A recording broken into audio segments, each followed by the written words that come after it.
Hey guys, welcome back to Addie Villa Crafts, and in today's video I'm going to be showing you guys how to loom knit a ribbed hat on a 36 peg loom. So this hat is essentially just rows of ribbing and rows of knit stitch. So the supplies that you will be needing is a 36 peg loom. I got mine from Michael's, a needle, some scissors, and a loom knitting hook. And for the yarn I am using 2 strands of Lion Brand Jiffy. Okay, so the first step is to cast on and make a slip knot. So to start, what you're going to do is you're going to make a loop with the yarn, and then you're going to grab it, and then you're going to pull the loop taut so that it creates a loop. And you know if it's a slip knot if you can just pull it out. Then we're just going to secure it onto the loom, and we're going to do a simple cast on. So we're just going to wrap the pegs around like this.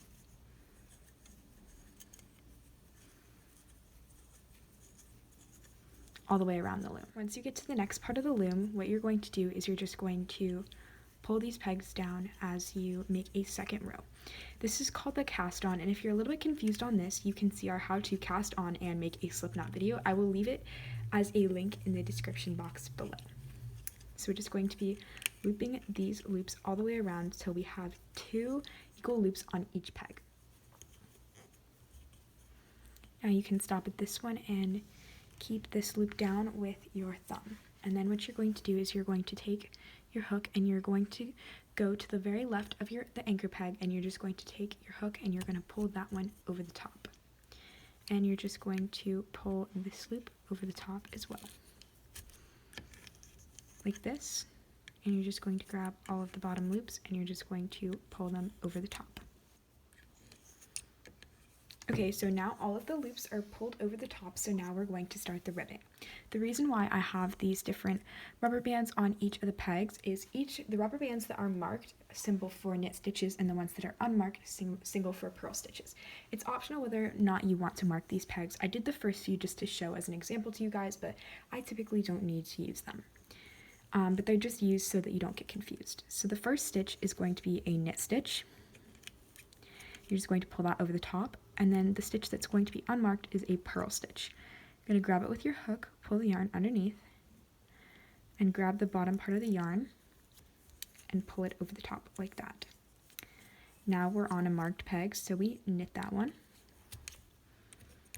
a purl, a knit,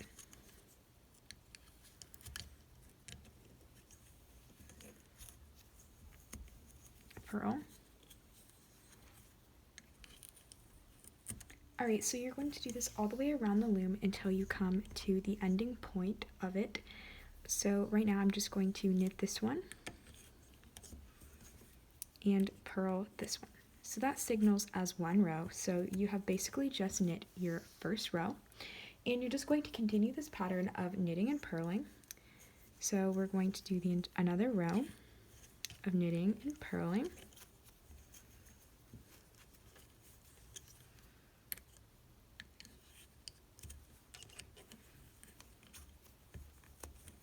Alright, now we are on to the last peg that we purl on for the last one, and now we're just going to go on to our third row of just knitting and purling.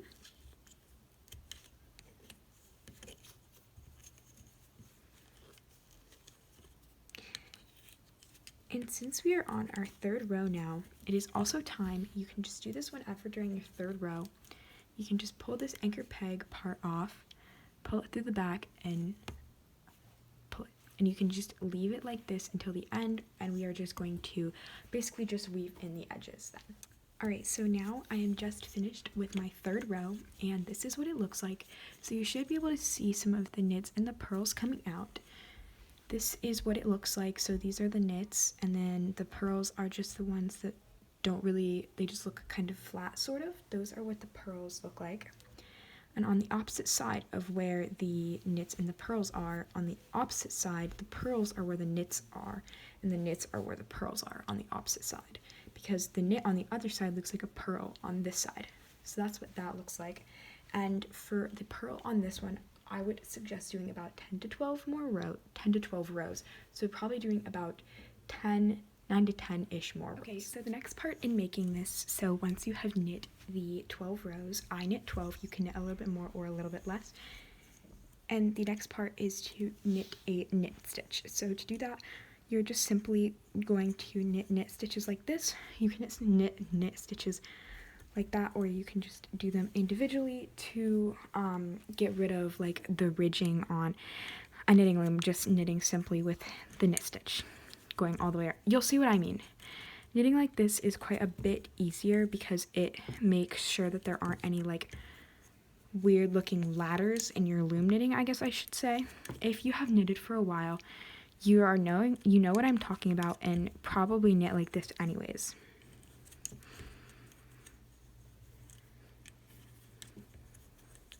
So you're just going to knit each peg individually rather than doing all of them, wrapping them all at once.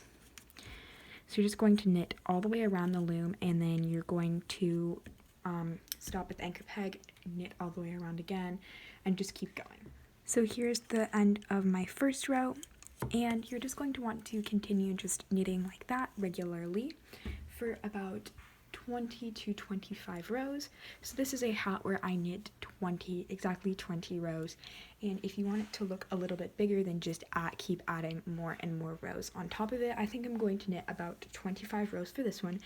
I just want it just a little bit bigger so that it can fit more of a diverse amount of heads. Now I knit this hat to be pretty diverse as well. It can just fit a young adult, women to teen to children's hat, and if you want it to fit more of a toddler or a baby, then you can just fold the brim so that it has a bit of a chunkier brim to it, and it can serve as a small headed child's hat. Okay, so now I'm back and I have knit a total of 25 rows, and this is how long my hat looks like now. So the next step is to take the yarn once you have finished your final row, and I'm going to wrap it around about 3/4 of the way around the loom, and then I'm going to take some scissors and I'm just going to cut it. This is going to be the start of the cast off on the knitting loom. So since you guys know how to do the purl stitch, I'm going to show you a super easy way to cast off that is even easier than using the regular needle, but if you want, you can use a regular needle as well. We have a video on how to cast off, I believe, so you can just follow that. So to start, what you're going to do is you're going to pull the yarn under, and you're just going to pull the loop out and pull the yarn with it, and you're just going to do that on every peg. So it's like a purl stitch, but then you pull the yarn through and pop the loop off.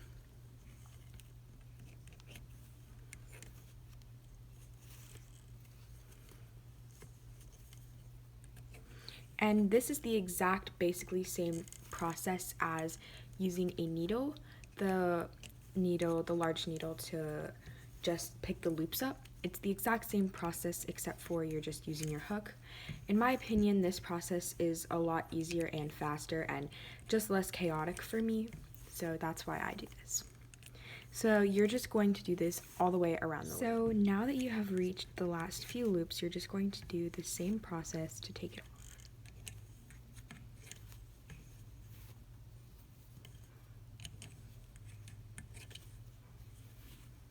So once the hat is completely off of the loom, what you do is you just cinch it. So you just pull on the yarn like so.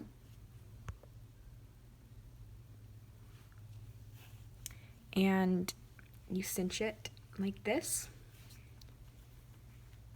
And then I'm just going to do a series of knots around it. Sorry for my voice. And you're just going to pull the yarn through, and you're going to do a series of knots in the inside as well. In here, I'm just doing a series of knots in the inside. I really apologize, I'm starting to lose my voice a bit as it's getting colder outside, so I'm apologizing for my scratchy voice. I hope you can still hear me fine. So I'm gonna do about maybe 5 of these close together knots just around the center of the loom, like this, and then I'm just going to cut and tie the yarn off. And now what you should do is just for the tail, what I'm going to do is I'm just going to wrap the tail through the bottom of the hat like this and just hide the tail end. And I trimmed mine a little bit so that it's easier to put in there. and you're just going to keep pulling it through these right here and then just hide it at the end like this. And this is your completed hat. And if you want to add a pom-pom or any sort of embellishment, you can as well. I think I'm just going to leave my hat as it is because I just like keeping my hats like they are. And I really hope that you enjoyed this tutorial, and if you liked it, please make sure to like and subscribe. Bye guys!